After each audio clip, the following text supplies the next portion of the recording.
Passholder Appreciation Days are back. So we take a look at the benefits. And the Halloween Horror Nights full reveal is here. This is episode 571 of the Unofficial Universal Orlando Podcast.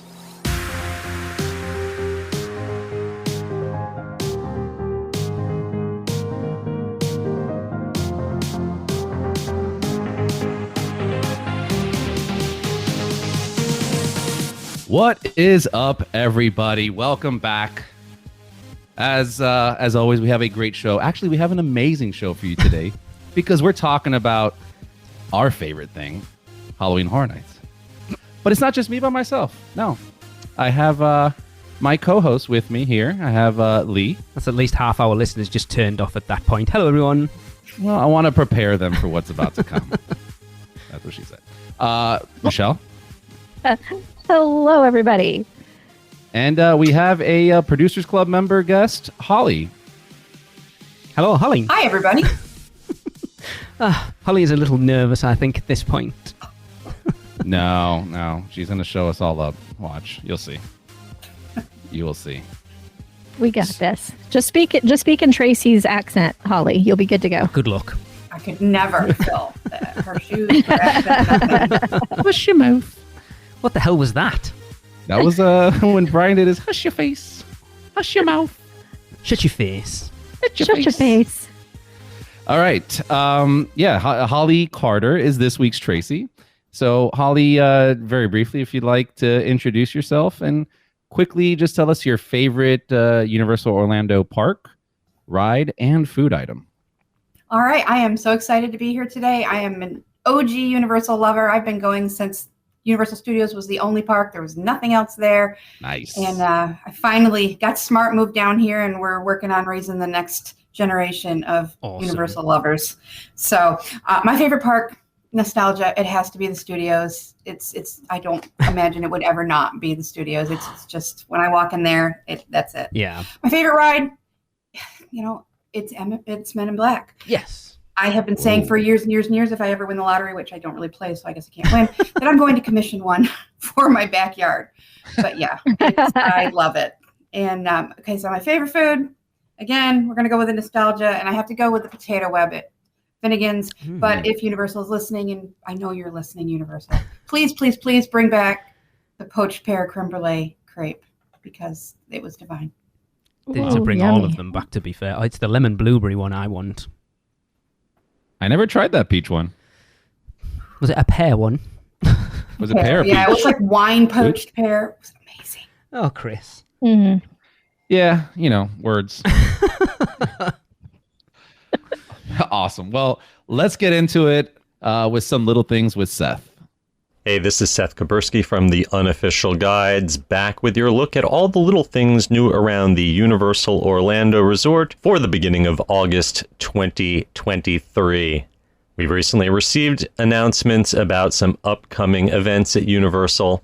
If you're a Universal Orlando annual pass holder, I hope you are able to get a reservation for the UUOP night on August 26th. If so, I will see you there. Park will be open a few extra hours for annual pass holders, and there might be some special entertainment, food, or merchandise available. And at the beginning of 2024, Rock the Universe will return on January 26th and 27th of next year. All right, let's hop inside Universal Studios Florida, where construction work on the left-hand entrance turnstiles is still ongoing, making for quite a mess when guests are trying to get in the mornings. The big little news recently is the release of the new park map for Universal Studios Florida. Say goodbye to Production Central because that land, which has been around since the opening of the park, is no more. Believe it or not, the Transformers ride and Hollywood Rip Ride Rocket are somehow now part of New York. What? And the Today Cafe, which was originally part of Hollywood and then was relocated to Production Central, is now back to Hollywood. By the way, speaking of Hollywood Rip Ride Rocket, that roller coaster will get a much-needed refurbishment from August 14th through the 18th. Though unfortunately, that is not long enough to completely tear down and rebuild the track. Right across from the Rocket, Minion Land continues its soft opening or technical rehearsals ahead of the official August 11th opening of the land. I was there on the first day that integration with the smartphone app was turned on at Minion Blast. You may need a team member's help in tapping your phone to your blaster to get it connect correctly. I had some issues. But once you do so, you can set up a player name, track all of your accomplishments, and even edit your preferences for the gun. Also, keep an eye out for V symbols located inside the attraction queue, in the gift shop, and all throughout Minion Land. These are scannable for collectible badges inside the app as well.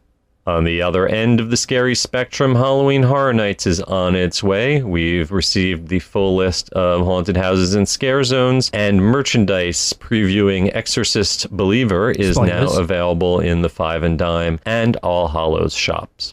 One interesting piece of news, it doesn't look like the scare actor dining will be returning.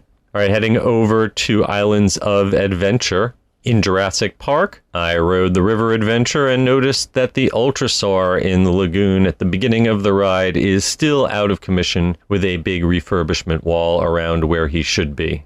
I also noticed next door in Skull Island that the Reign of Kong attraction is now opening 30 minutes after the park opens. However, the queue tends to open about 15 minutes after park opening.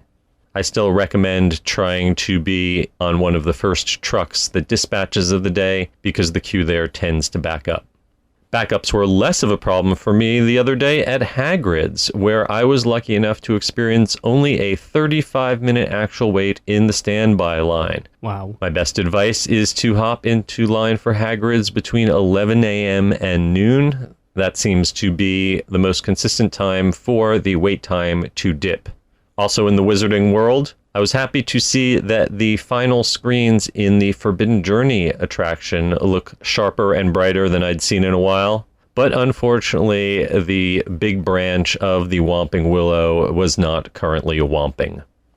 And a final little detail I was thrilled to see as I exited Islands of Adventure, the rocket-powered mailbox, which you can actually use to have U.S. mail delivered, was missing for many weeks, but has now returned looking better than ever. Finally, let's wrap up with some food news from the hotels. I recently had a very enjoyable dinner out at the kitchen at Hard Rock Hotel, and I'm happy to report that strolling tableside magicians have returned there on Wednesday and Friday nights from 6 p.m. to 10 p.m. The Kids Can Cook has also returned on Monday and Thursday nights, where kids can make their own pizza dishes. But unfortunately, the kitchen sink challenge, which involved eating an entire burger, a pound of fries, and the ginormous $50 kitchen sink cake, has now been discontinued. You can get all of those items individually, but there is no more contest to try to finish them. And we'll end our evening over at the Royal Pacific Hotel, where the Orchid Court Sushi Bar is going to be bringing back live musical entertainment on Friday and Saturday evenings. Look for that to return sometime later in August. All right, that brings us to the end of another round of Little Things. As always, you can find me and my books at theunofficialguides.com, and I'll be back in a couple more weeks with more little things from around the Universal Orlando Resort. So apparently those strolling magicians in the kitchen magically make $100 disappear from your wallet. They're called the servers. Sure. We're actually going to the kitchen when we're over in September. Michelle, I know you don't like it. I don't care. You're not coming with us. I was like, well, that was aggressive. So you won't be there either. We're going with the Coopers, actually, on Tuesday night. So we haven't been for a long, long time. To be fair, we haven't even eaten at the kitchen properly. I've only ever done the kitchen sink challenge. Well, normally you eat in the dining room, but yeah, I get you. Ha bum. It'll be one of those. I ate at the kitchen. I mean, it's been a while, a long time. So I should give it another try. But I wasn't a big fan the last time I was there. Holly, you a fan of the kitchen? It's all right. I think their flatbreads are pretty okay. Yeah, that kitchen sink challenge. I think we talked about it recently because I know Sam Naj, who's in the Producers Club, he's gone over today and he did it last year, but he didn't.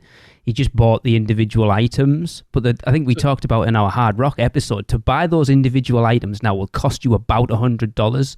When we did it, it was $45 for the whole thing. That's crazy. Like the cake alone is $50 now, right?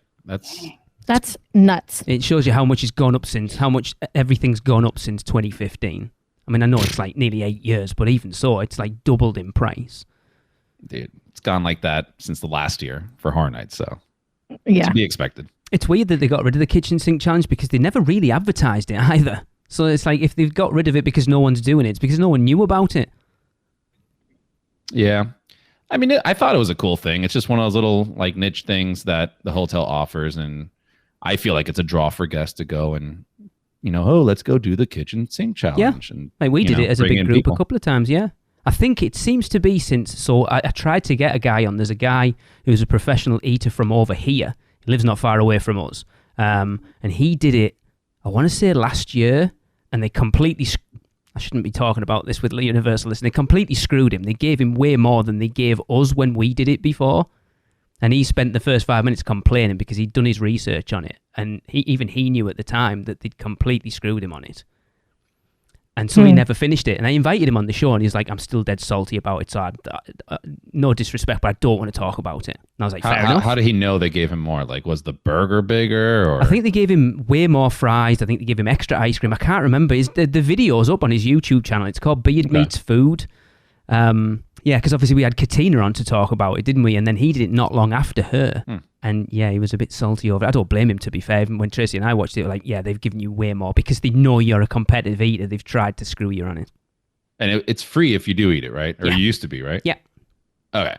Something else to add for the Minions ride is, I don't think he mentioned, you can add friends in the app. Aw.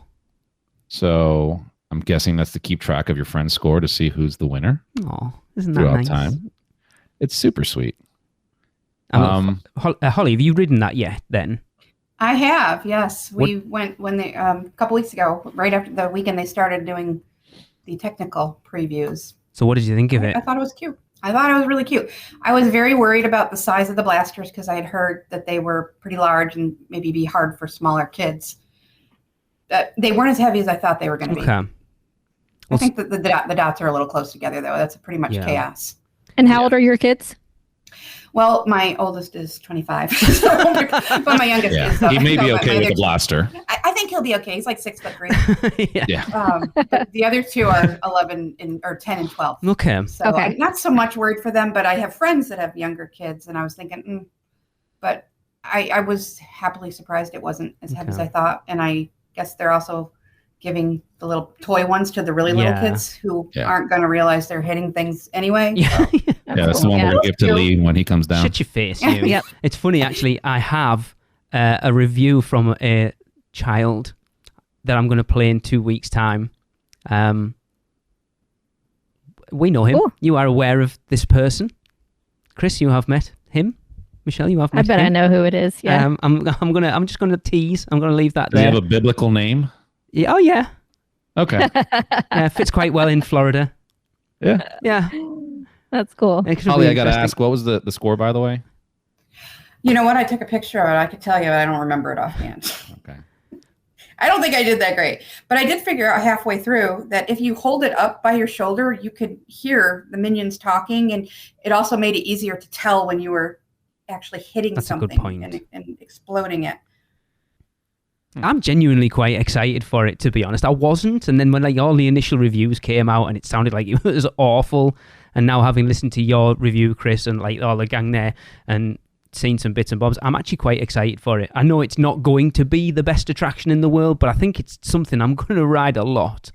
Yeah, it just sounds like a fun, repeatable, try to get your score higher ride. It's a nice addition to the park. Yeah. They just need to address those concerns that we had in reference to like having too many people on screen at once that causes slowdowns in the screen and all that. But that's, again, fixable. Aside from that, it's a fun ride. I thought so too. The first person that can have their name as UUOP and get up on that scoreboard and take a picture of it, I'm going to give them a prize. That's awesome. I think that would be quite interesting to see with the first person. That might be Kyle because he already has his as UUOP Kyle. Really? All right. Yeah, we should all do that. UUOP. Yeah. I will say he still cheats on this ride as Of well. course he does.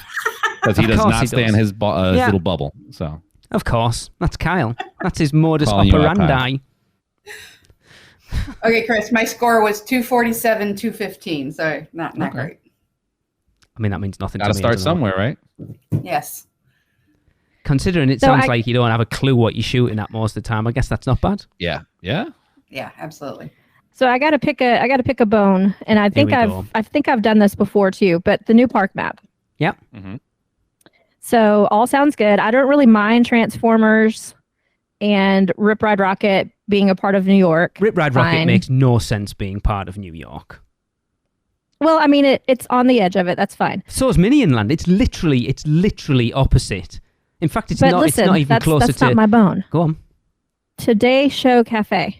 In Hollywood, The yeah. Today I get that. Cafe in Hollywood. That is a New York. The Today Show is in New York. Yeah, but it's right in. Oh, it's yeah. in Hollywood, though. If that's where you put it. I know, in but the- it doesn't make sense. It is a thing that is in New York. It should not be in Hollywood. Right. So, That bothers me. Michelle, take your I get nerd you. hat off, right? And let's go. That Universal wanted to put a Today Cafe in, and the only place they could think to put it, because it was nowhere that somebody went, was the Beverly Hills Boulangerie. So we're going to chuck it in there because no one goes in there. And if we do this synergy, it works out well. So we're just going to chuck it there. And if people want to complain that it should be in New York, well, tough, it's there. No, I know from listening from being on Rush of Fear and listening to Kenneth talk about past haunted attractions. I know that there are empty buildings over in New York.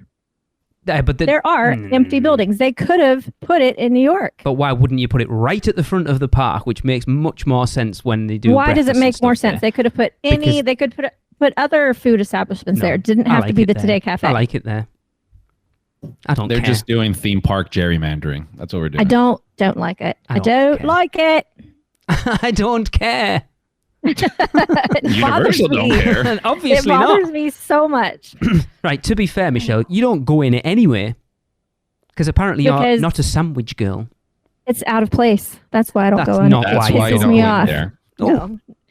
No. Tell I us mean, how I you don't really eat there feel. because the lines are usually long when I walk past it. Is And it I'm not a hell? standard score, but I like the bakery type items.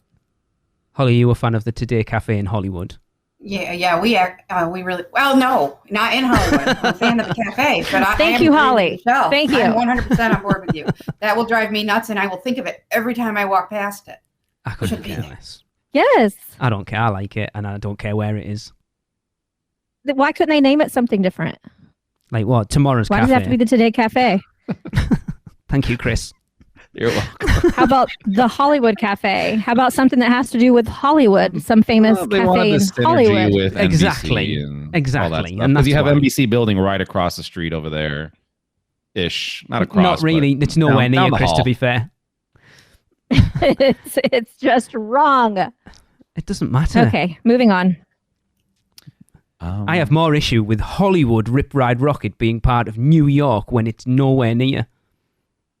Well, they can just drop Hollywood. It can just be Rip Ride Rocket. But it's not.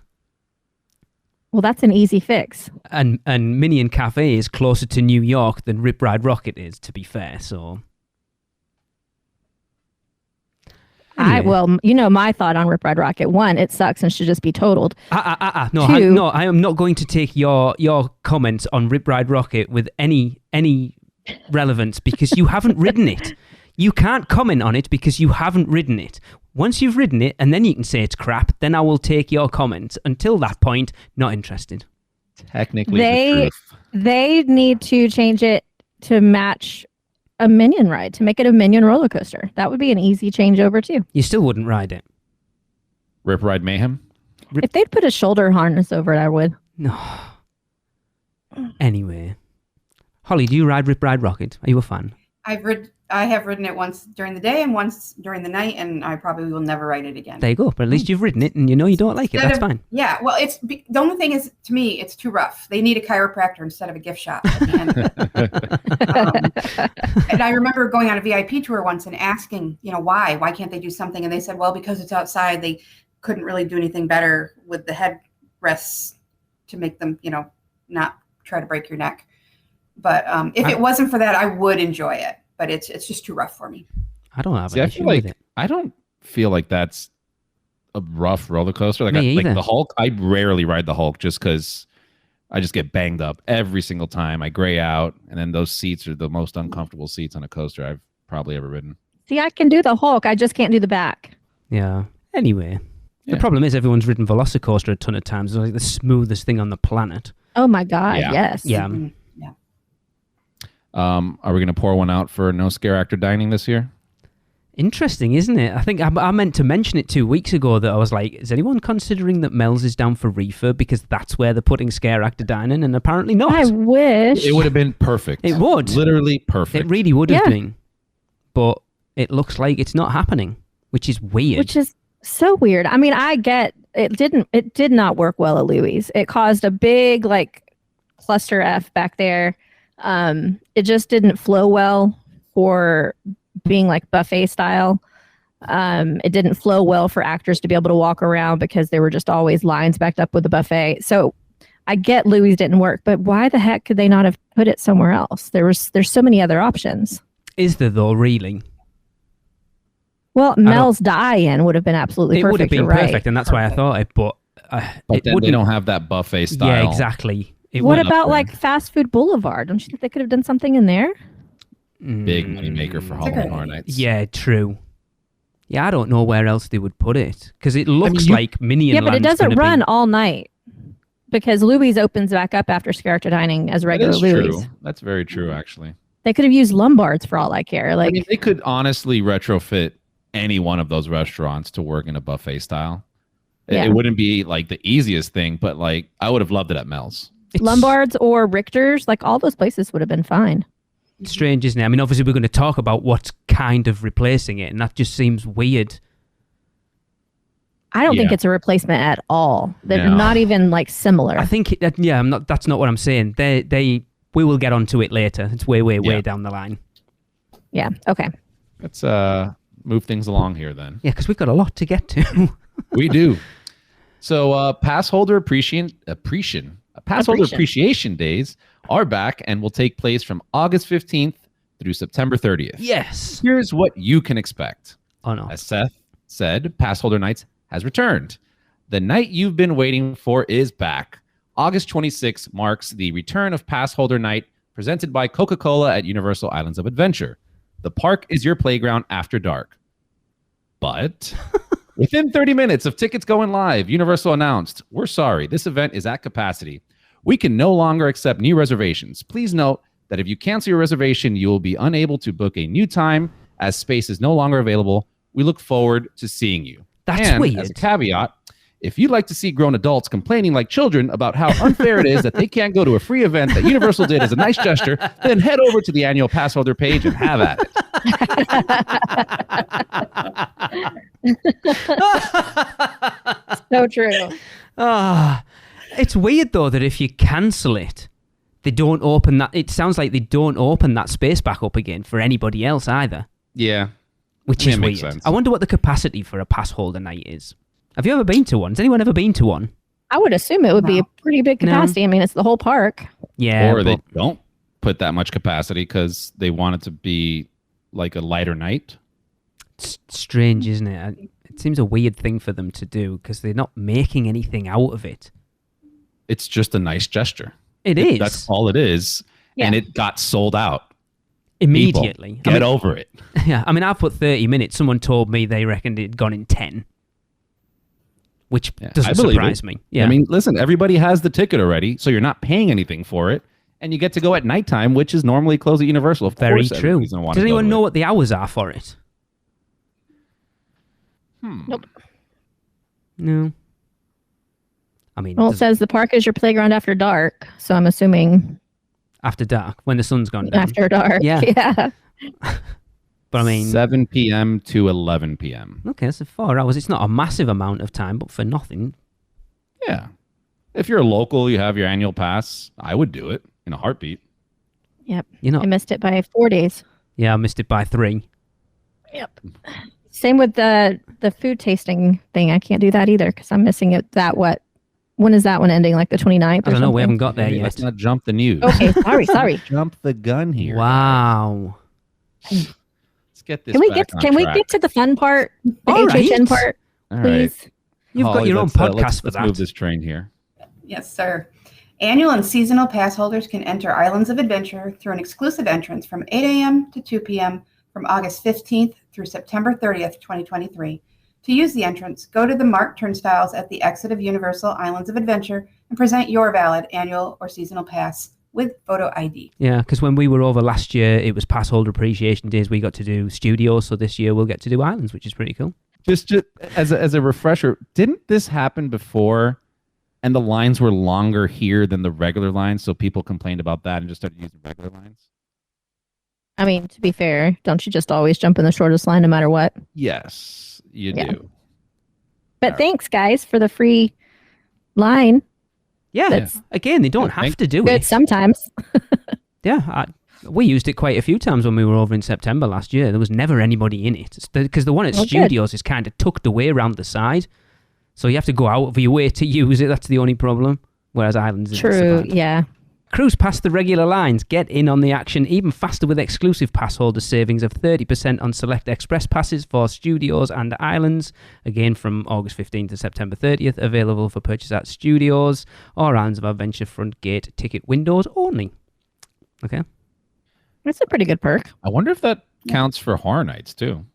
Probably not. I doubt it. I doubt it, but it doesn't say exclusively daytime. It doesn't. Exclusive You're right. passes for use at studios and islands. Yeah, that's true. Yeah, but I'm it says assuming that's not studios and islands, HHN. doesn't it? Yeah. Flash your pass for dining discounts. Oh. Get access to exclusive offers like an additional 10% off mobile food and drink orders at Universal Orlando owned and operated restaurants. Plus, there are even more special offers at all Universal hotels. Don't we always get this? Yeah. It's weird. Okay. No, this is an additional 10% on top Oh, it of the does 10% say you're you right. already get. Oh, Yeah. But you have to do it on Additional. mobile food orders, not just showing it, Okay. which is pretty sweet. So 20% off. I hope that's the way that's working. Did you do mobile order at the hotels, though? I've never tried, to be honest with you. I wouldn't have thought there is. I can look in the app right now and tell you while Chris moves on. Well, She's rushing This is things. not Who's just for- hosting this bloody thing, by the way? the new Chris. Go ahead, Chris. Chriselle. Chriselle. Rochelle.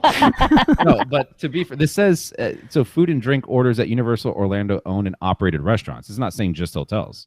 So this is the entire theme park. Yeah, but I'm saying it's also got Oh. the 8 hotels as well. Plus, there are even more special offers at all 8 Universal hotels. So that's probably just something completely separate here because I've never seen mobile ordering at a hotel. Yeah, okay. There are some online ordering that you can do for the hotels, but being that they're owned and operated by Lowe's. That's a good point. That's interesting then. Yeah, that's a good point, actually. See, that's probably why they add the even more special Yes. offers from the hotels. Yeah, it's a good point. All right. No one gets these but you.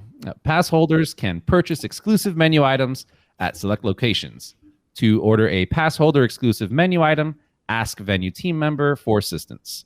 In City Walk at Voodoo Donuts, you can get Yeah. Yeah. the new guava cheese. Raised yeast shell filled with cream cheese and guava filling. Yes. Dipped in a yellow honey icing. You can get that for $3.95 plus tax. That sounds good. Plus a 10% pass holder discount. 20% if you do it mobile ordering. 20, yeah. They're going to pay you to eat donuts. Oh, yeah. That sounds good. Yeah, FYI, no mobile order. I checked mobile ordering at like Bayliner. No, it's not I available. didn't think so. Holly. At NBC Sports Grill, you can get the avocado toast burger, which consists of an all-beef patty, fried egg, California smashed avocados, EVOO, sea salt, pickled red onions, feta cheese, cherry tomatoes, all for $16.95 plus tax. What's I would eat Evo? pretty much anything with pickle. What's Evo? Extra virgin olive oil. It is. Yes, we've had this conversation before, haven't we? Yeah. Oh, wow. Is that how the kids are saying it these days? If Tracy was here, she'd be like, avocado. on that. Sounds all right if you like. It's like the millennial burger, isn't it? Well, To be fair, I'll take a fried egg on anything. That's It very all true. sounds good, but the avocado. Yeah, Tracy agrees with you. I know she's not here, but she will. Over at Margaritaville, which I will never be setting foot in ever again, the new barbecue brisket tacos, 14-hour smoked brisket, creamy green apple slaw, peach barbecue sauce, flour tortillas for $21.95 plus tax. That just sounds really good. It sounds very good. Yeah. It really does. That might actually make me step foot in Margaritaville. Yeah. Take more than that. At Antojitos, crab enchiladas. Chichilo? What the heck is chichilo? Mole. Mhm. Mole. Chichilo mole. Jicama. Is that how you pronounce that, Chris? Or Don't- jicama, yeah. Don't tell Either her. one. Slaw, house rice, refried beans for $19.95 plus tax. At Twosomes, you can get the peaches and cream stuffed French toast. Wow, yeah. French toast stuffed with citrus agave flavored mascarpone. Mascarpone. Yeah. I never eat that. Cheese. Topped with peach cobbler, whipped cream, peaches, and vanilla ice cream for $13.95 plus tax. Yes. It's Is that a actually- breakfast or a dessert? Anything you want. That- That's Yes. I'm hungry. yeah, It sounds very good. It That really sounds does. really good, and that price is pretty good too. It comes with ice cream, so Yeah. huh. Yeah, that's a winner. A la Absolutely. mode, as the French would say. Yes. Elia mood. At Cowfish, they have a new sushi burrito with salmon poke, plantain chips, lettuce, citrus ponzu, wasabi mayo,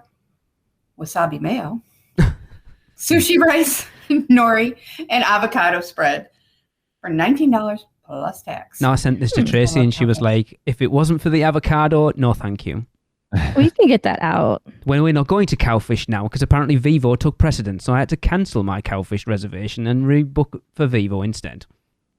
A sushi burrito sounds good, but I would need it without the Sushi. seafood. Yeah. Sushi burrito just sounds like Can an they make- abomination to food. Can they make a cheeseburgushi burrito? Probably. Ooh. Yeah. Isn't that just Okay. like the cheeseburgushi burrito? Cheeseburger. Burrito. Yeah, cheese burrito.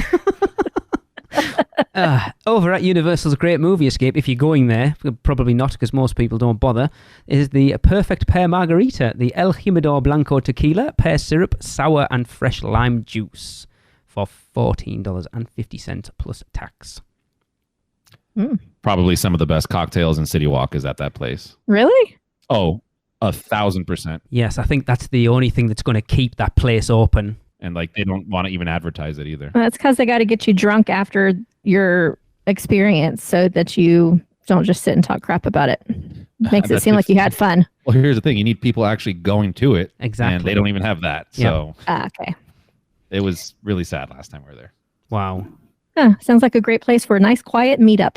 Mm-hmm. City Walk carts, dockside, shoreline, and riverside. Bacardi cherry, passion fruit. I cannot Jesus. talk. Passion fruit puree. For some reason, that's hard to say. And blue curacao topped with tonic and Sprite for $14.50 plus tax. Yeah. Heading into Universal Studios Florida at Lombard Seafood Grill, you can get the new lobster mac and cheese, and that's going to have seashell pasta, sherry cream sauce, Maine lobster, not the side one, herb parmesan topping, and that'll be for $24 plus tax. Yeah, that's the substitute. It's not the substitute lobster, it's the main one. It's the main one, yeah. Yeah. At Finnegan's, the Maloney Stack, half-pound all-beef burger, braised short rib, beer-battered onion rings, and ale cheese sauce, served with wedge fries for $19.95 and tax. Yes. Absolutely. Yeah. Yes, I think I Wow. could even get Tracy in to eat that. You got to pound one of these right before Horror Nights and then just live in the bathroom the rest of the night. That doesn't sound Tracy the vegetarian is going to eat the Maloney stack. You are kidding me. Apparently, she has eaten more beef since she's been in Korea than anything else. She is eating things that she has never, ever eaten before, apparently. And she's going to come back Wow. a changed woman. Moving over to Islands of Adventure at Confisco Grill. This said new, so I took new out because they've been here every Passholder Appreciation Day at this point. The Wagyu beef sliders. They are Wagyu beef sliders on brioche buns with bourbon, bacon, jam, cheddar cheese, arugula, and garlic aioli, served with truffle fries for $18.95 plus tax. Num num. They're there every time. I may actually try this. I've never tried these here yet. I like a slider. I love garlic aioli, so. Okay. I don't really know what it is, if I'm honest. Bourbon yeah. bacon jam sounds good. Just makes me think of Brian. What, bourbon? Yeah. Or the bacon? No, the bourbon. Okay. Eagle Rare Bacon Jam.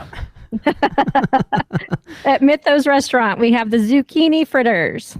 Cretan herbed zucchini fritters served with a cucumber tomato salad and tzatziki sauce. Oh, I love tzatziki. $12 plus tax. It's not bad if you're into that type of thing. Yeah. Over at Cafe 4, you can get the plant-based fettuccine Alfredo. That's going to have creamy vegan fettuccine Alfredo with chicken. How is this plant-based? Vegan fettuccine Alfredo with chicken, God knows. It's just the fettuccine plant base. That's weird, isn't it? That's very weird. Because it would be like creamy vegan fettuccine Alfredo with that chicken, like the fake chicken. But no, Yeah, is it fake chicken? Right, This let's put is the call chicken, out. so, Shelby, let us know what the hell's going on with this dish, please. yeah.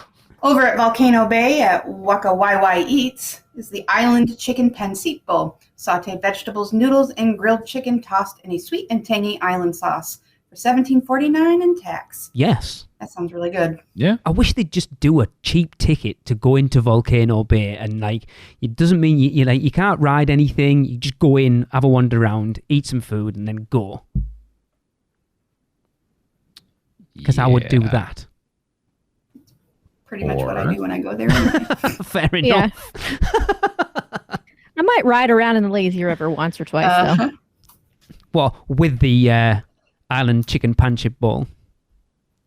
Like just rested on your belly, eating away, floating down the river. mean, not a bad idea. If you'd let me, I just floated in a float next just to me. see Michelle with like bits of salad floating around in the water next to her. Like picking it. Oh, missed a bit. I'll drop that bit there. That'll do. 10-second rule in the pool. It's fine. Chlorine cleans everything. Yeah, exactly.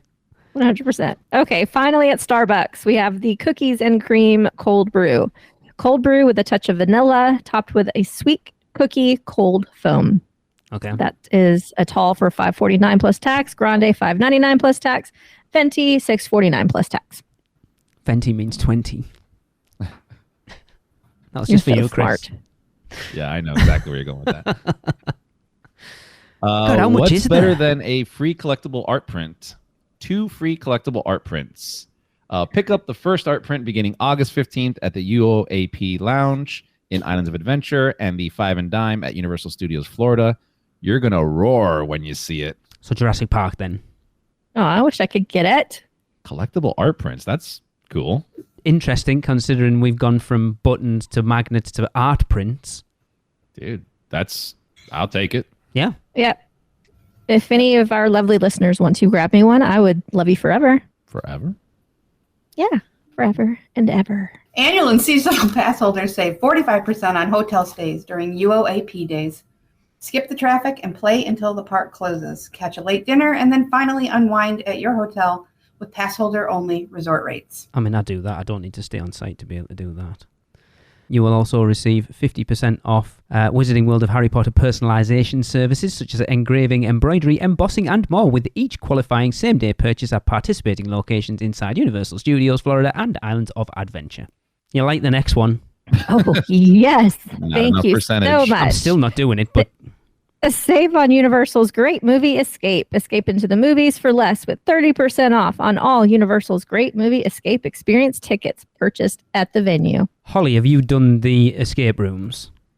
I haven't. I was so excited for it to come, and then we never have, and with the reviews, and I don't know. I'm sad that it's not amazing and everybody's loving it, but Visually amazing. I will say that. That's about. yeah.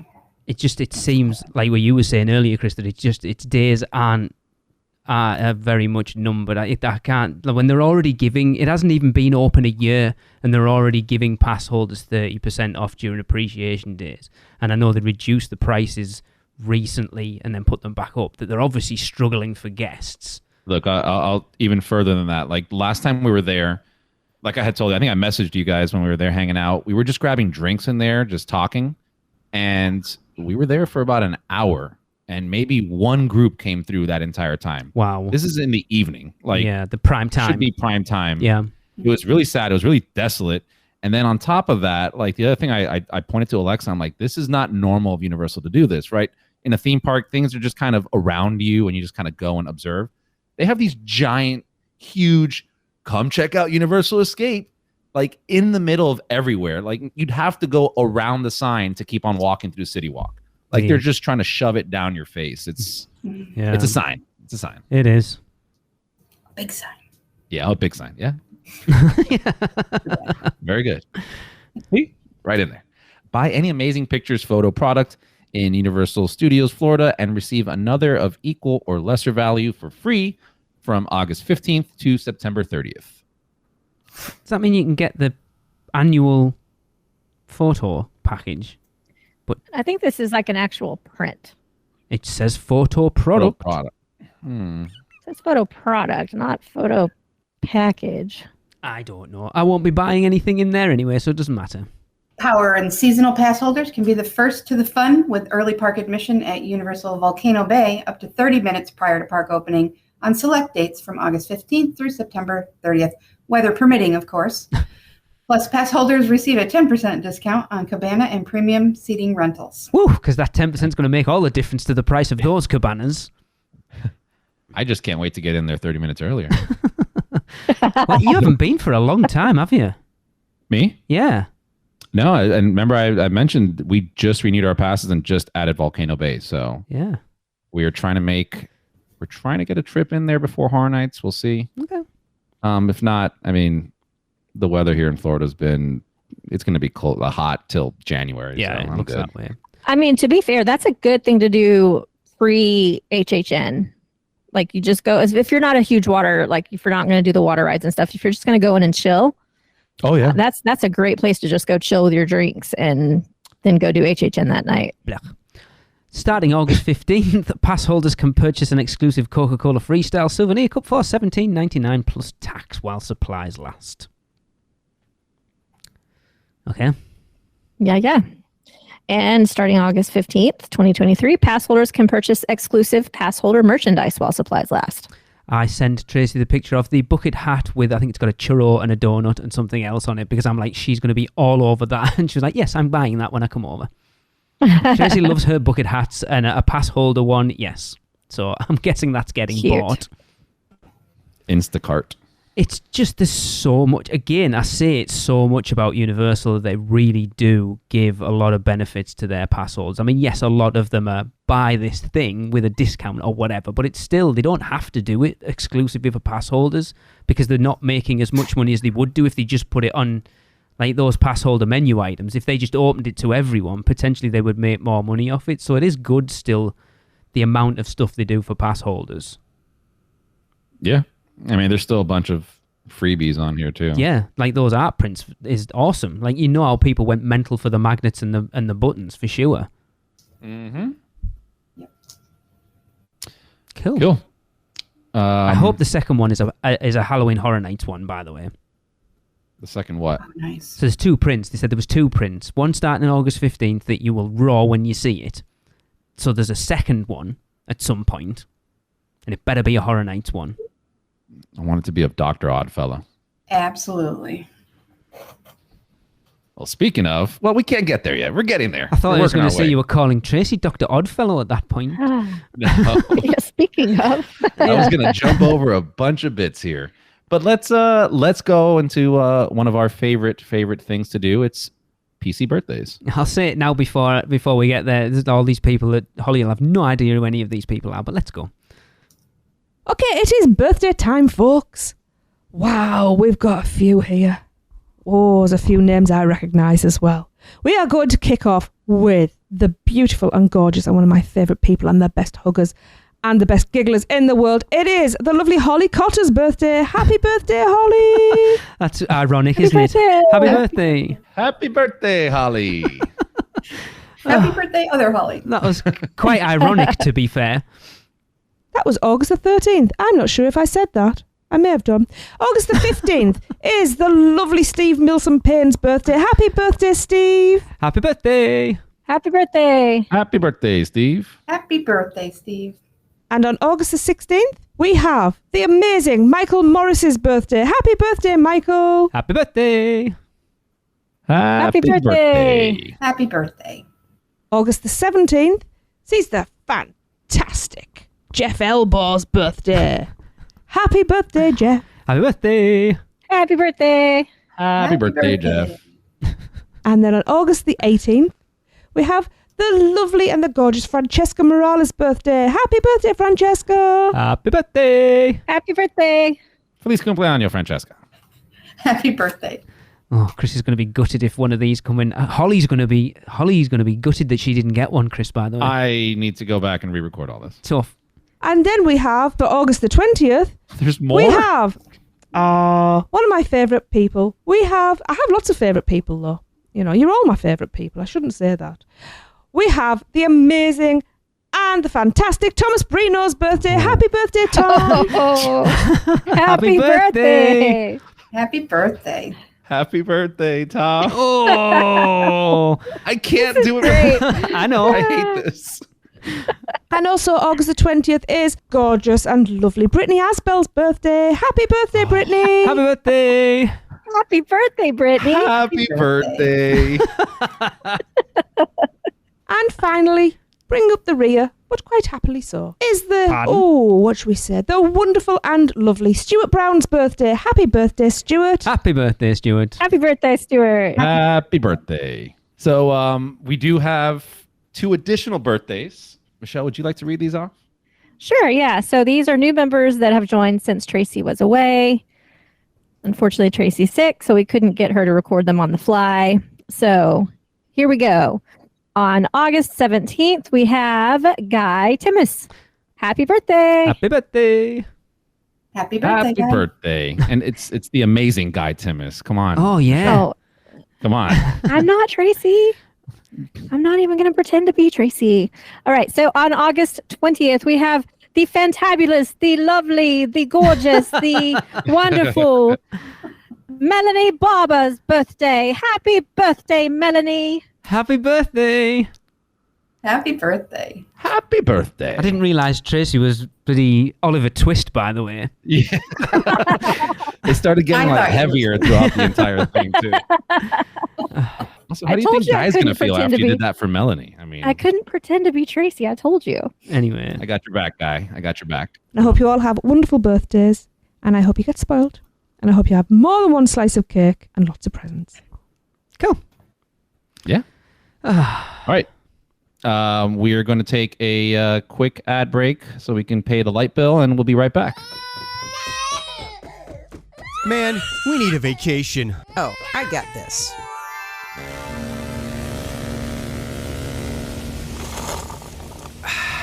Whoa, that's awesome! But I was thinking something a little more adventurous. Okay, how about this? Yes! And how about some relaxation from Mama?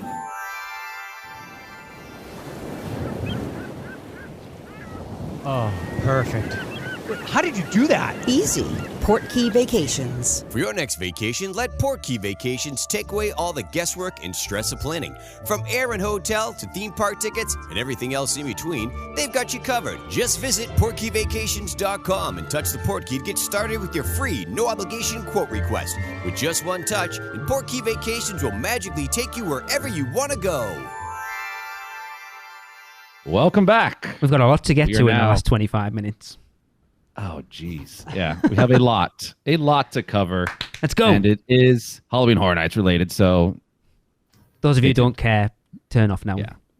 Leave it No, on. don't turn it off. Yeah, leave it on. Leave it on. Leave it on. We'll add little zingers in there for everybody else. All right, so Universal have finally given us the full reveal for this year's Halloween Horror Nights. So let's go through it all. Of course, we've already discussed The Last of Us and Stranger Things 4. Quickly. Holly, Stranger Things and The Last of Us. Excited, not excited? Are you a Horror Nights fan? I suppose we should ask first and foremost. Oh, yes, I am. Very much. She said that with reply. conviction. Awesome. Good very reply. much. It's all about the story, and I am here for it. Yeah, Stranger Things is, I'm very excited about that. The Last of Us, I am unfamiliar with, but I am going to familiarize myself prior to the event. My son tells me I should watch a video game walkthrough Agreed. rather than the series. So that is what I plan to do. I've finished the game, both parts. I've got the last episode of the TV show to watch again.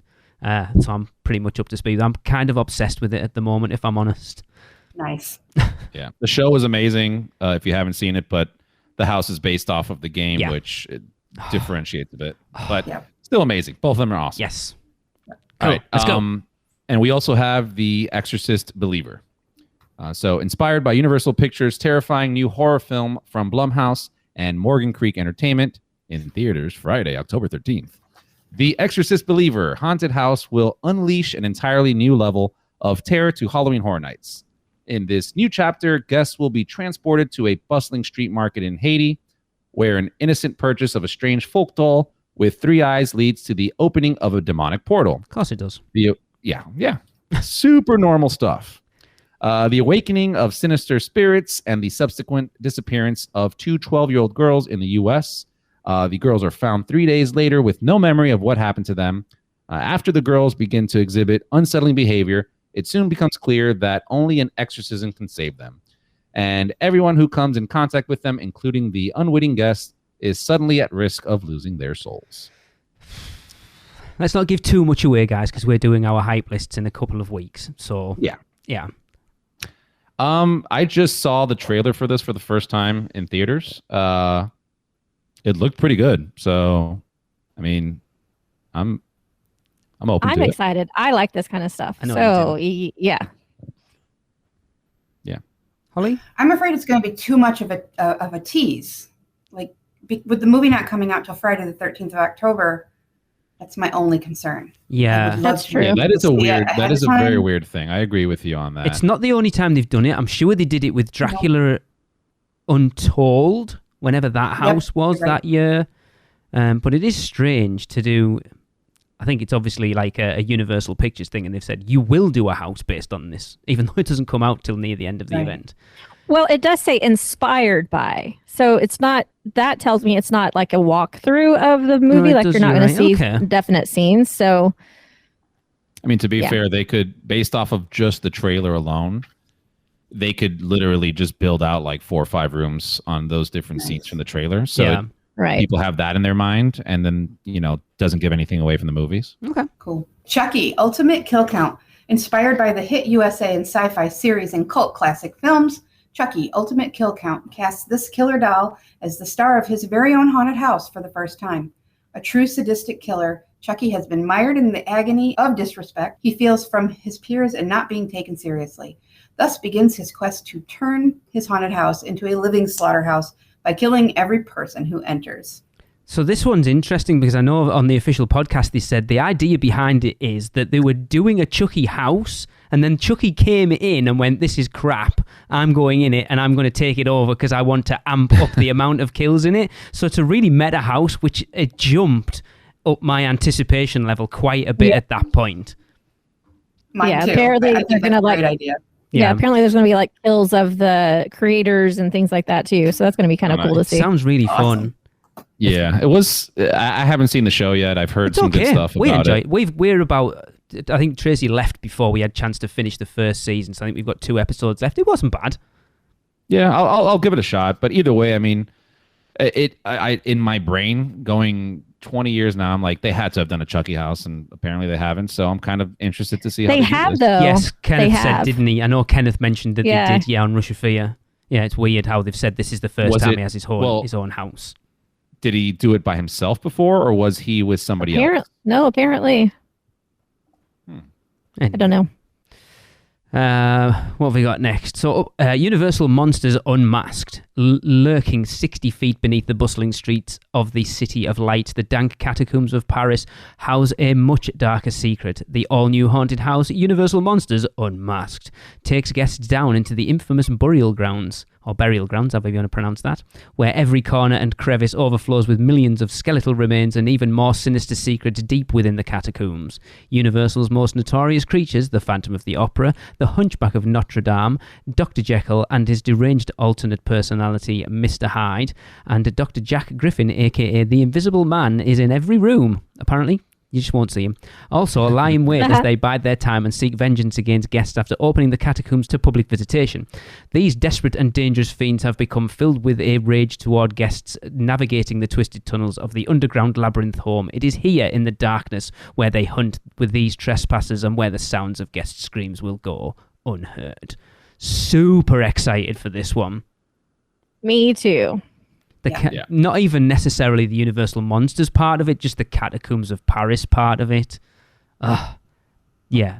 I like the Jekyll and Hyde stuff. So I haven't seen, the only one of them I've seen is the Invisible Man. I do plan on watching them all before we come out. But this You didn't see The Mummy? Because you had little Jekyll and Hyde in there. The Tom Cruise Mummy. No, I haven't seen it. But I mean, as far as like the original Universal Monsters films, the only one of these I've seen is The Invisible Man. Okay. So I want to go back and watch all the original ones. They're all like 45 minutes apiece, right? Surprisingly enough, no, they bloody aren't. One of them's about 2 hours long. I was surprised. Holly, are you a Universal Monsters fan? I am, and I have to tell you, when I initially went to the Monsters Maze last year, I was so disappointed because the vampires and everything. I just thought, this is going to be great. And it wasn't. Took them a little finagling. They got it right. And it was just absolutely amazing. And I'm so excited for this one because I think every time they learn more about how to present them. Yeah, because I wasn't particularly bothered about the first one at 2019. It was way, way down my list. But then last year's was phenomenal. Well, from a set piece perspective, it was just out of hand. Yeah, they keep getting better and better. So I can't wait for this one. So Chucky was at Halloween Horror Nights 2009 in a haunted house called Chucky Friends Till the End. There you go. Interesting. Somebody didn't fact check. Yeah. So that's all our IPs, isn't it? Yeah. So we got 5 IPs, have we? So it's 50-50 again this year then. Yep.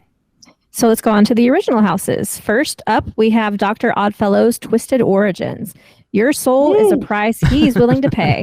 You won't be able to resist going inside Dr. Oddfellow's menacing menagerie of twisted oddities. But the price for you and your friends is steep. The cost of your souls to feed his immortal power. Just going to say the story they have for him. Yes. Just amazing. The way they weaved it into the lore of Horror Nights. Yeah, without amazing. If you haven't heard it, go do a little research. This isn't the podcast for that, but listen to Rush of Fear. Listen to Rush of Fear. I'm sure they covered it in depth. But we better get to see like undead. Like undead's not the right word, but Jack before he was dead. Basically, I want to see Oddfellow kill Jack and stuff him in the box in this house. Well, he did kill Jack at one point. That's what I'm saying, but I want to see it in this house. Because it's all tied into the law. That's why Jack became like undead because of Dr. Oddfellow's blood, all the rest. There's like a whole, the story's because he was, so Dr. Oddfellow had found a skull that had immense power. That skull allowed him to search through the zodiacs to get immortality. And then when he killed Jack, right, Jack scratched him and some of that immortality blood got on him, and that allowed Jack to come back in 2000 when he killed Dr. Oddfellow. And now we're figuring out how Dr. Oddfellow's back. Clever. Because Jack killed him last time, and that's why he was wearing Dr. Oddfellow's clown jacket. Okay. Right? That year, I forgot what year it was. Not Jack's pants. He was wearing Oddfellow's jacket, which was super cool. And now we're going to find out how he comes back. So But he does have his staff. That's Oddfellow's staff, apparently. Yep. The Cane of Souls. Yes. And Dr. Oddfellow's fingerprints are all over this event this year. Oh yeah. I love this. You know, one of Yeah. the things that I was super interested, I think they hinted at it, and I don't know if it's like, if that's what it is, where they said Oddfellow has kind of changed like who he was over the years. So I saw them hinting at like him being Fear. Is that what I'm Okay, I supposed to haven't. assume? No, I haven't heard that. Yeah, I saw one thing where they're like, yeah, he took the shape, like the form of Fear, and you know how Fear has his lantern and all that Yeah. stuff, so he's able to control them. So if that's the case, I mean, this is like the orchestrator, Yeah. you know. Of everything. Yeah. Yeah. Like he's above Jack at that point. It's so interesting. It's so cool. Very. Yeah. It's been They a need to long make a time. movie out of It's been a this. long time since we've had an event that kind of has an overarching story for the whole event Mhm. that actually makes sense. Yep. Cool. All right. Next one, super hyped about this one. I'm sure many are. The Dueling Dragons Choose Thy Fate. No matter who you choose, you lose. Two warlocks of great power were turned into dragons after trying to take Merlin's spellbook. Now you and your friends are caught in the epic battle. You must choose a path and a victor. Are we expecting? I know it's kind of been talked about on the official podcast and stuff. Do we actually think this is going to have multiple paths through or not? I 100% think that. I think it's going to have two, and then two endings for each one. Didn't they say there was going to be four total? Yeah, they did. Yeah, it's. I don't understand. So, do we think it's going to split in the middle, or when you go into the house, you will choose a different entrance? Ooh, I don't know. I never even thought about that. I personally don't think it's going to be two split houses, just because it would be, I don't know where they would put that, because then you'd have like two tiny houses. Yeah. I think it'll be, I mean, just going based off of how the queue was for Dueling Dragons, and that's not an indicator, but you had this whole one line, and at the end you split. So maybe at the end, after going through this you get to choose. journey, Yeah, okay. you get to pick, and then Okay. you have maybe 1.5 rooms or something like that, That of makes sense. something being separate. Yeah. But it still makes it a different house in a sense. Yeah. So cool. Like the throne room of icons captured, kind Yeah, of. it's funny. So I've recorded a Ride That Made Me with Blake Braswell that's going to come out while we're in Florida. And me and Blake actually had a conversation about doing a split house during that episode. And like Universal will never do it. They couldn't possibly figure it out. And now this has come out. I've had to edit that episode a little differently now because they kind of looks like they are. That's funny. Yeti, campground kills. Yes! Yeti or not, here they come. You and your friends are about to venture into a 1950s campground overrun by huge, menacing Yetis who rip apart anyone who gets in their way. You must flee to the Ranger Tower to escape.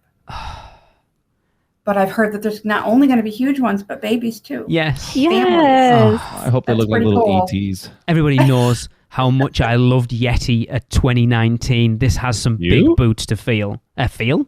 Feel? Apparently. They're gonna feel your boots. Yeah, I love that house, and if this is even half as good as that, it's going to be amazing.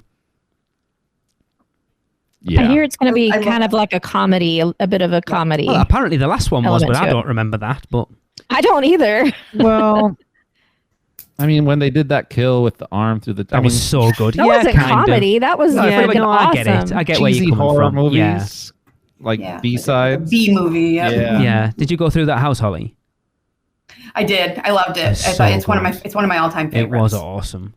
Just yeah. That was my last House of Halloween Horror Nights 2019 at like what time was it? Like 1:30 in the morning. There was nobody else around us. It was so Yep. awesome. Yeah. This one's interesting. I'm still not sure how to feel about this one. So The Darkest Deal.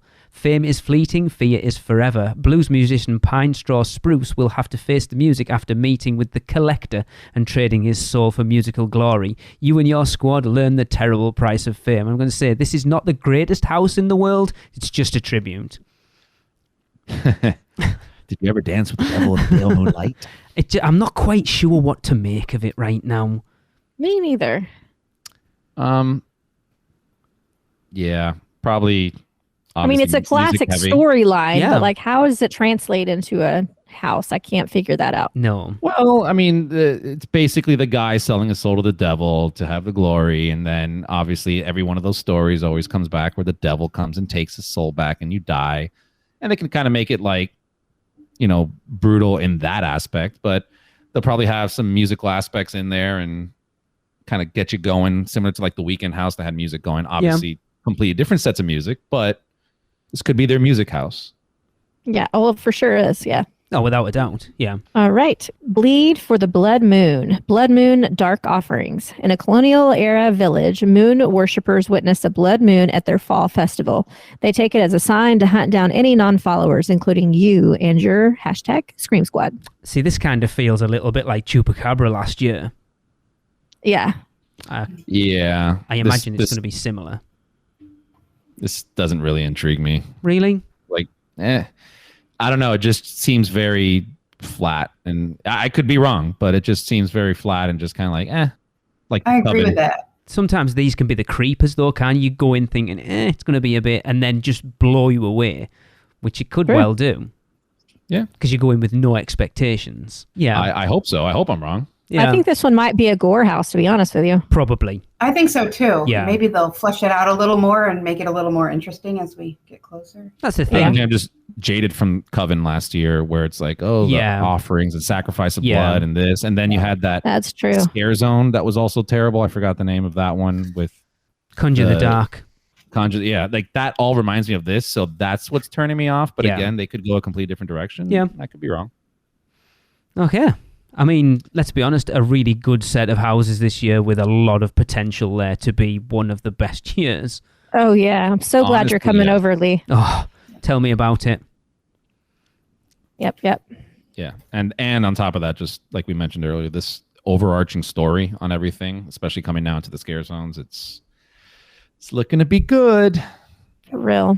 Yeah. So along with those houses, we also get 5 unnerving scare zones. As the sun sets on Universal Studios Florida and ominous clouds fill the sky, Dr. Oddfellow steps out of the Halloween Horror Nights past to fill the streets with hordes of taunting scare actors in 5 all-new scare zones where Dr. Oddfellow will lure you into Halloween Horror Nights with a promise of immortality. As he lifts the veil on all the horrors to come, you'll soon realize that you may not even survive the night. Okay. Yes, Dr. Oddfellow has entered a dark dimension to harness the power of the Zodiac and live forever. He twists the signs into malevolent beings who will foretell your doom. As his star rises, yours falls. So apparently this has been done. Was it Singapore last year? The Zodiac one, yeah. Yeah, I think it was in Singapore last year. So, yeah, it sounds like, I know we didn't get to see it, but the 7 Deadly Sins from like 21, 22, 23, whatever that year was, sounds like that kind of. Is this in Hollywood? Or is this in New York? It's in Hollywood. It's in Hollywood. Yeah. Oh, yeah. Of course, I know what's in New York. Yeah. It sounds all right. I mean, the costumes from Singapore looked pretty dang awesome. Yeah. This one I'm excited about. And normally I find the Central Park scare zones can be a little hit and miss, but this looks awesome already. In the 1920s, Dr. Oddfellow ventured deep into the darkest jungle, performing horrific experiments on nature. Now his monstrous creations are running amok, and are coming after you. This looks amazing. Those huge bats that are hanging down at the moment just look, so cool and perfect. The perfect setting for it in Central Park as well. Oh, yeah. 100%. Yeah, I one of the things I love, like even, normally we'll get scare zones that have theming to IPs and all this stuff, but the fact that just these scare zones are just linking all these different traits to Dr. Oddfellow, they can do whatever they want as long as it fits in with the story, and that's what they're doing. I think it's a fantastic way to come at these scare zones in a different way. Well, it's cool too how it takes him through different different decades. Yeah. And if you look, each scare zone seems to be based in the area that it actually is in the park. Yeah. So, for instance, in New York at 60s Music Fest. In a small New York town, you'll jam to popular bands with fellow concert goers until Dr. Oddfellow unleashes vicious vampires on the audience. They're out for your blood. And of course, this is Vamp 69. Yes. We all know what happened in that time period and what they're going at here. Yeah, I've just realized I think it's going to be super cool. It looks awesome already. Yep. Holly, are you a fan of scare zones in general? Because I know they're kind of for me. It depends. Sometimes it takes me a while to warm up to them. Sometimes I can just sit and be in them and enjoy them. I think that's the issue, isn't it? I think the more time you can spend in them, the more you appreciate them. That if you're just walking through, you kind of miss what's going on. And that's hard for you, Lee. It's hard for us to get you to just sit and I don't be. have that time to do that, really. Yeah. But for me, the scare zones are half of the event. Like the houses are awesome, but the scare zones are awesome too. So I like to take the time to enjoy the scare zones and watch people, get scared and watch the actors. It's fun. Yeah. Definitely. Yeah. And watch them scare other people, kind of hang back. Yes. Yeah, that is a lot of fun. Oh, yeah. I've just realised I never bothered putting the scare zone names in any of these descriptions, but okay. I think this was the Shipyard 32 or something, is it? I don't know. What? Yes. I got to drop, by the way. I'm pushing it right now. All right. Sorry. It's all right. I wish I could be on the rest. My bad, man. So Chris is off to see Dr. Oddfellow because he wants to be immortal. So bye, Chris. Yeah, I got a doctor's appointment. All right, guys. Have a good Take it show. easy, buddy. Holly, pleasure Bye. meeting you. Bye, you too, sir. Okay, Shipyard 32. Enter a 1940 San Francisco shipping yard full of mysterious crates and cages bearing Dr. Oddfellow's symbol. Beware, his nightmarish oddities have now escaped, spreading fear and chaos in their wake. See, I think this should go down really well where it is because, again, it fits into that San Francisco area perfectly. Definitely. Yeah. Perfect location. Yeah, and I always find the San Francisco scare zone to be a little... It's usually one of my least favourites. So it'll be interesting to see how this one turns out. Yeah, I think it'll be cool seeing the boxes and I think there's going to be somehow Jack tied into this too, because isn't this his storyline with him getting placed in a box? Maybe. And yeah, so interesting to see what they do with that. Okay. I heard that we were also going to be seeing like some new creatures that Oddfellow has collected, but along with some that we know. Yeah, that's cool. So I'm interested to see from previous events what those will be. Yeah, I wonder if there'll be the from Dead Man's Wharf in there, possibly. So it kind of sounds like the Shipyard Scare Zone version of Hellblock Horror from last year, then. Yeah. Oh, so if exactly. we get a Yeti in there, I'll be happy. right. For definite. Yeah, so there's the 5 scare zones. Again, I think it seems like a really good mix of scare zones this year, to be fair. Yeah, not to be off track, but I had one more thought with this that just came to my head with the shipyard idea. If they take a note from SeaWorld's scare event, and if they actually use those crates with fake drop-down doors and windows in them, dude, that was one of the biggest scares I ever got in my life, was walking past something that just looked like nothing. And I was like standing right next to it, and all of a sudden, the door dropped down and there was somebody screaming at me. They could so do this in that scare zone. Okay. That's cool. But right? yeah. Like things That popping sounds out of boxes. That's what she said. This might turn out to be a really good scare zone. I think they all will, to be fair. I think they all will. Vamp 69 is the one I'm probably looking forward to the most because it looks amazing. Oh, the jungle one. It does. Yeah, this is interesting. Yeah. So going on to the show, interesting, because we've only got one announced, but guests can enjoy the all-new, disturbingly entertaining show, Nightmare Fuel Revenge Dream, that features a new dreamer confronting the creature that's been turning her dreams into nightmares. So we're going with a female dreamer this year, and it does say all new, so that'll keep everyone happy that was whinging that last year's was very similar to the year before. Mm-hmm. Yeah. I like it. I enjoyed it last year. Honestly, we saw it 3 times, and I loved it. Did you really? Yeah. Raymond and I went to see it, and then we saw it on the 4 of us, and then we saw it on our RIP tour. So yeah, I saw it 3 times last year. I liked it. Okay. I mean, there's semi-clad women. What's not to like? True. I mean, I like it. I like it too. Yeah. I am glad that it's going to be a new show, though. What I find interesting is if you listen to the official podcast, Laura Sauls keeps referring to shows, plural. But they only mention one, but she keeps saying our spectacular shows. Now, I don't know whether we're getting another announcement at some point or not. but it seems weird that there's only one. When was the last time they only had one show at Halloween Horror Nights? Right. And they almost need those multiple shows. I agree. People eaters, yeah. Yes, for definite. Yeah. So it would be interesting to see what happens. And there's so many venues for it. They could do it in the Animal Actors. They could set up the stage in front of Central, the Lagoon. Yeah.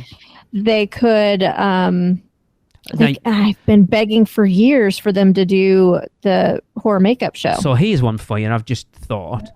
So the stage that's been set up in New York for Vamp 69, that a lot of people are like, are we going to get live performances on here? Are they just going to be? Are we actually going to get a show there? There's a stage. I would imagine it's going to be like the Sweet Revenge, where it's kind of like a couple different ongoing things, and vampires attack, and possibly.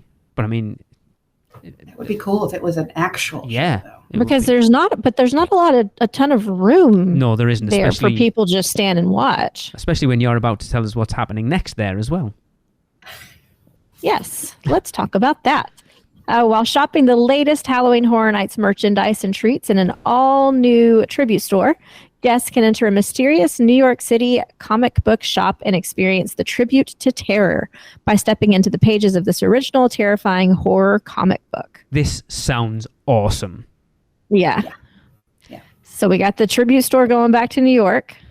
But a comic book shop, interesting. Like last year's was really good on paper, the whole Ghost Train thing, but it as an actual store, it didn't work. I agree. At all. I loved it. I loved the idea behind it, but it didn't work.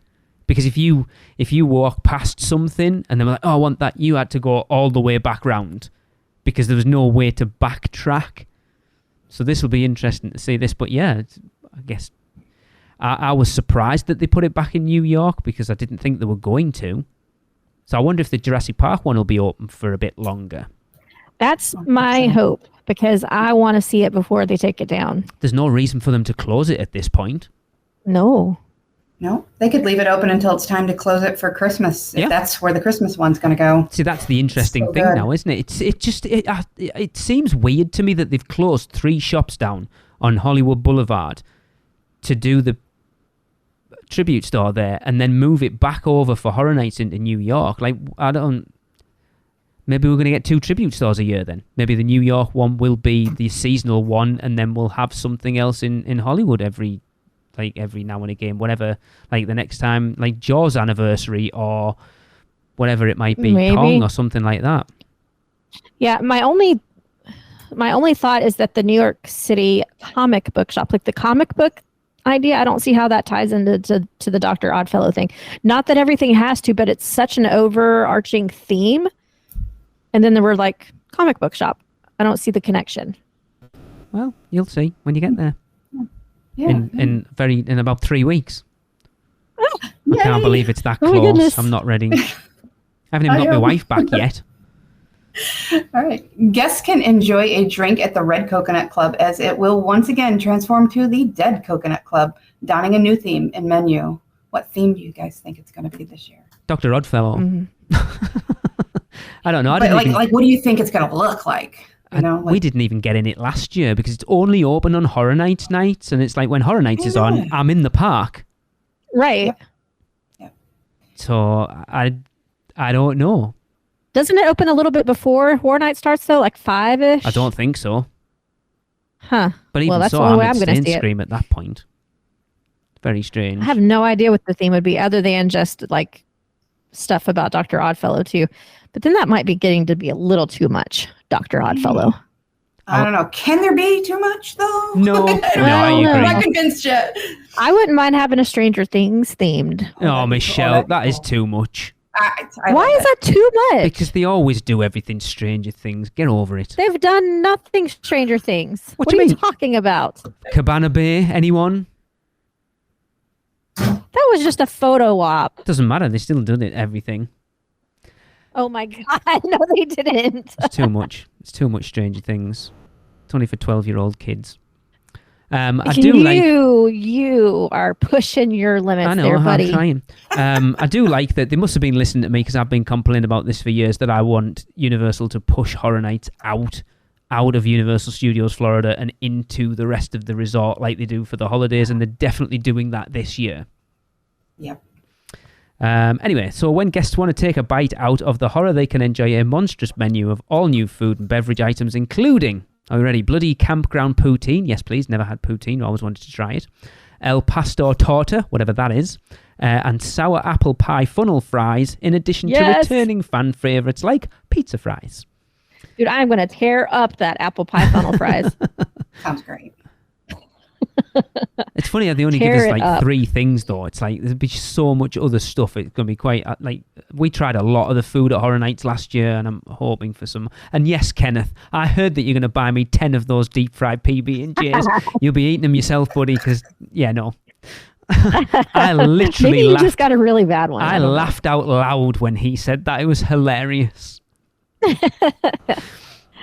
Oh, yeah. We've got some fun stuff for everybody coming out for Rush of Fear. Just a little hint, but we can't do any kind of announcements until we know what's happening with all the food.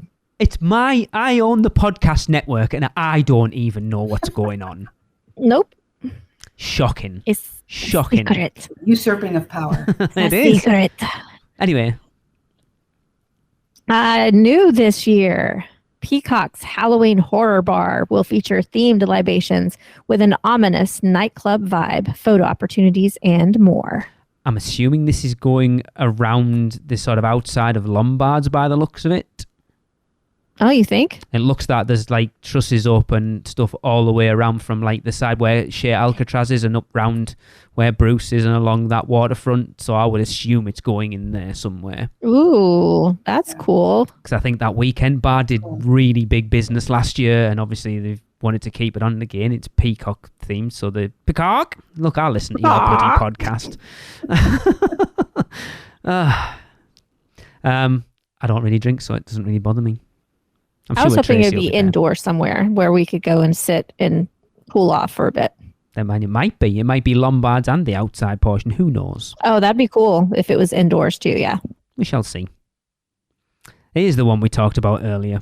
For those dying to experience this year's killer food and beverages before the event even opens, Taste of Terror will offer guests an exclusive preview of the select items that will be featured at Halloween Horror Nights select nights from August 10th through August 26th, starting at $160 plus tax. Yeah, no thanks.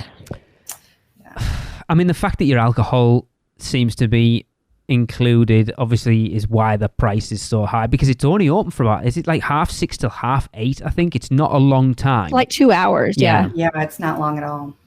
It's an interest. So this is what we were talking about earlier, that it's like, this to me is their replacement. And I know, Michelle, it's not a replacement for Scare Actor Dining, but they're not doing Scare Actor Dining, so they've realised they need to make money from something elsewhere, and this is what I meant as a replacement. So we're doing this to still make some money on the food outside of doing Scare Actor Dining. But it's weird that it's not during the event. My fear, not so much a fear for myself because I wouldn't be going anyway, but my fear is that this is a replacement for some type of the media, that because usually they do like a preview of food for all of the media guests that come. I'm thinking they're not going to do that, and they're going to instead make people, because only people attending this are going to be some type of media, bloggers, podcasters, whatever. So you're telling me the one year that Tracy and I are over opening weekend, we're probably not going to get media access? I mean, I'm expecting it to be fair. Well, I'm not saying necessarily that they won't have like media access, but as far as like where you get to try all the food and stuff, I'm wondering if they're not going to do that. Instead, they're making people pay for it. God knows. Because who else would do this? Right. At the price point and everything, it has to really matter to you. Yeah. To access something that you could access during the event. Yeah, but then those lines can get crazy long. That is true. Like, I know our oldest wanted the pizza skull last year, and we never got it because the lines for it were always ridiculously long. I mean, that would be the only...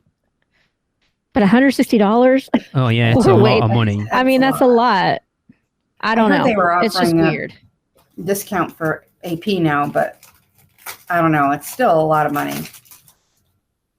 Yeah, You can get a blinky cup. And don't forget, It's it says starting at $160. So the potential for it to be even more on some other nights is pretty high. Yeah. I mean, like you said, you do get the Blinky Cup if you're 21 or older.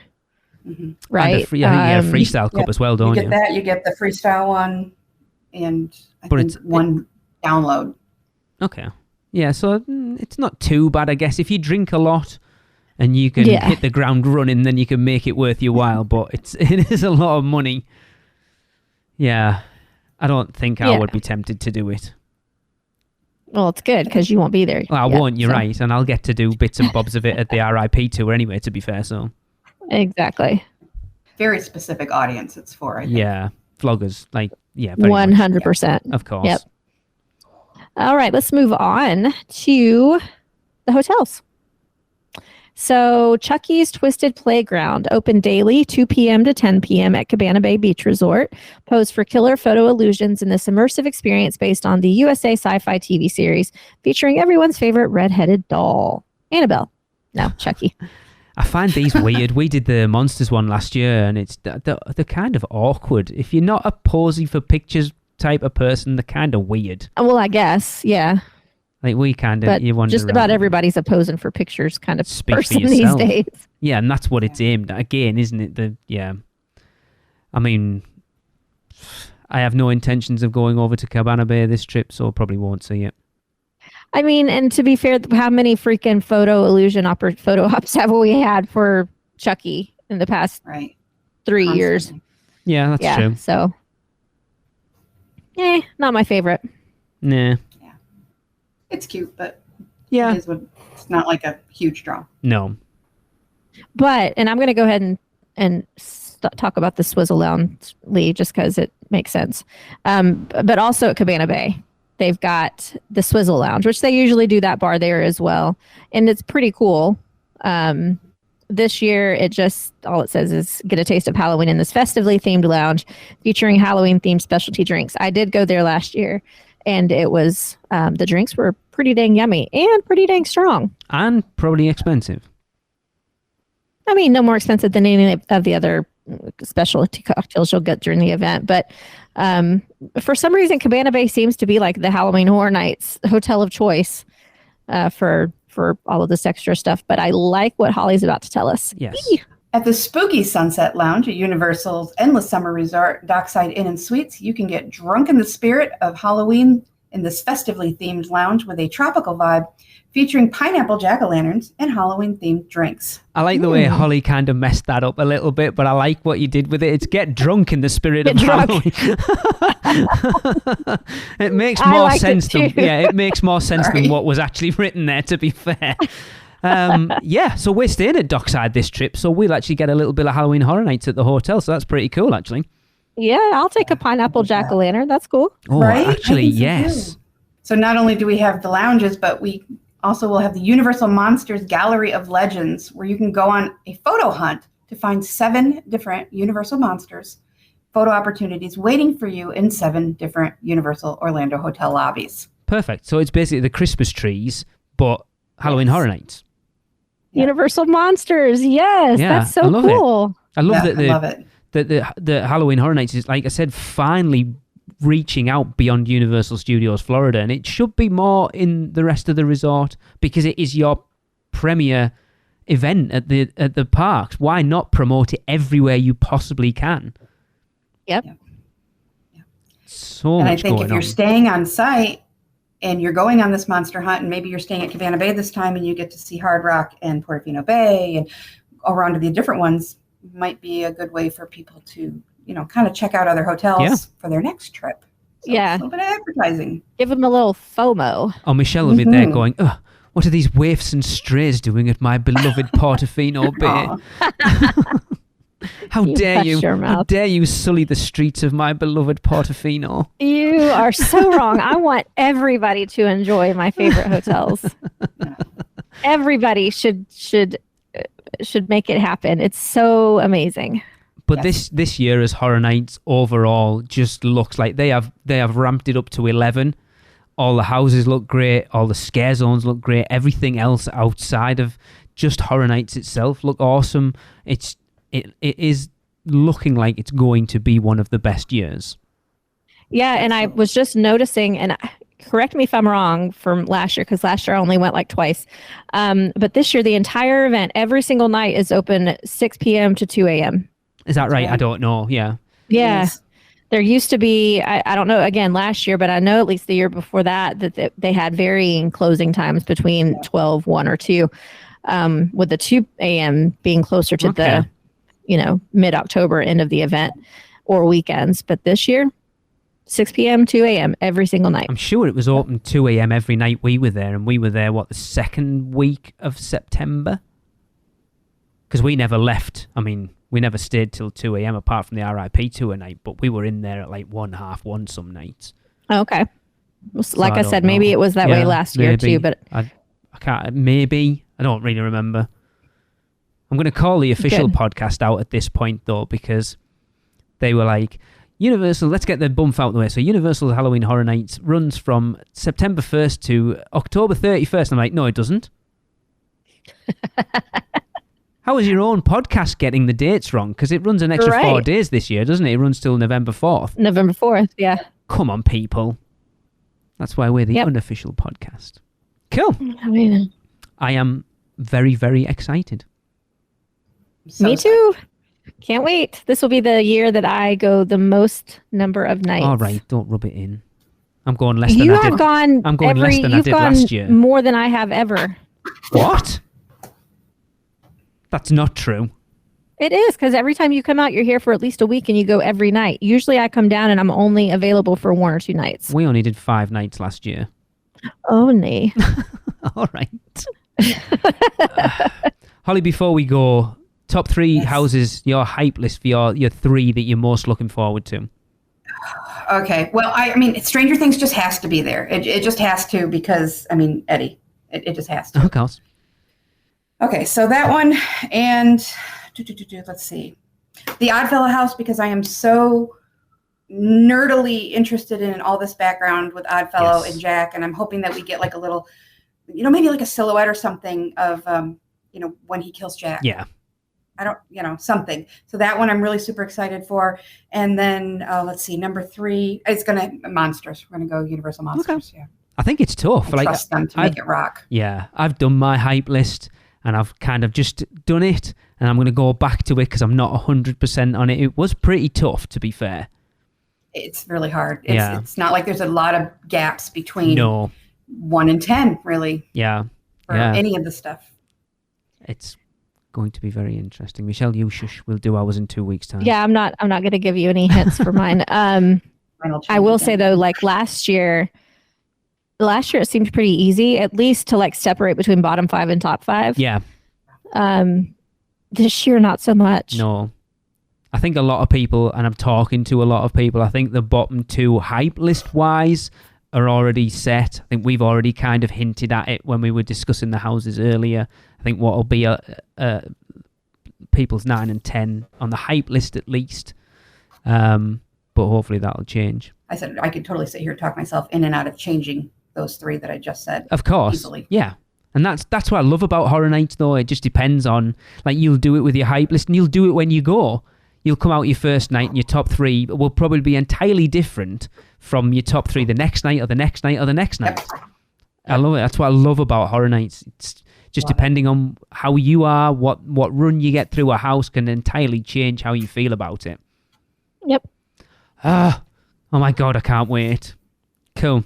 3 weeks for real? Only 3 weeks? It's 3 weeks till week 3. So as this comes out, it's 2 weeks till my beloved gets home, and then 3 weeks until we fly out to Orlando. So it's like 3.5 weeks till the first night of Horror Nights. That's so crazy. Right, that's going to end the podcast, and of course that means it is time for a Universal Is, and this one comes from our guest Holly. I'm gonna dangle a carrot. I've mentioned it in the Producer Club. This year, at the end of this year, we are retiring Universal Is. I need much more time to explain what we are going to do moving forward. I'm super excited about it because I think it's going to be a lot of fun. But that's it. I'm just going to dangle it there. So we've still got a few spots left if you want to get your Universal Is in. Of course, all you've got to do is let us know what you think Universal is in 3 words or less and send them to us at podcast@uuopodcast.com. But for this episode, Holly, it is over to you.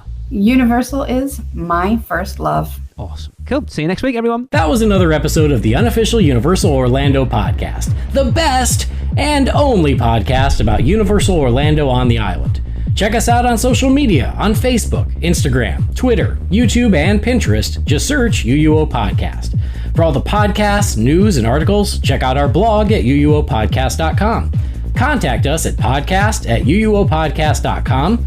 Join the Producers Club by emailing us at uuopproducers@gmail.com.